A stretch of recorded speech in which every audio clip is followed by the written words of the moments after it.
กินกับปนปลา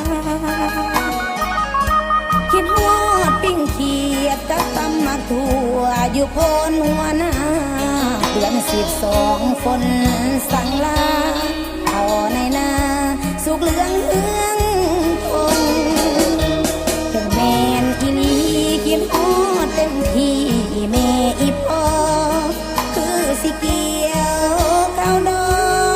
กป่านนี้น้อหลังโกหลังกงคิดฮอดข้าวใหม่กับแกงหน่อไม้แหนงพวงปงผักขยามาคุยลงโอ้ยคันบ่มาน้ำลายค่อยไหล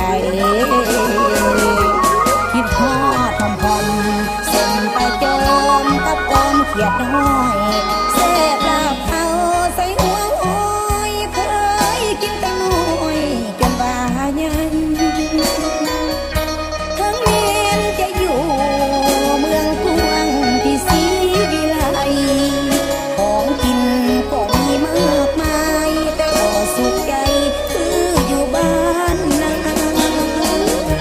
คิดฮอดที่นี่ยามบุญเดือน4เพิ่นแห่กันร้อนบุญพระเวทสันดานแสนอ่อนซ้อนเดือน4มีมาคิดไป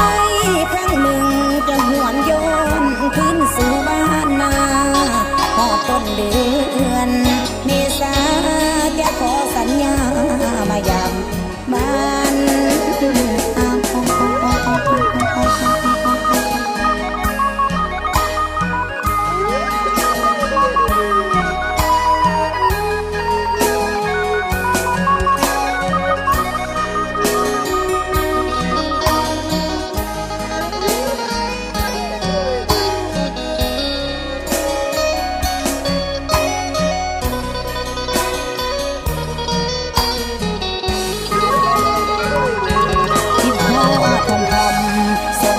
จอมกับออมเขียดน้อยแซ่บลาบเอาใส่หัวอ้อยเคยกินแต่น้อยจนว่าใหญ่ทั้งเมียนจะอยู่เมืองกวางที่ศรีวิไล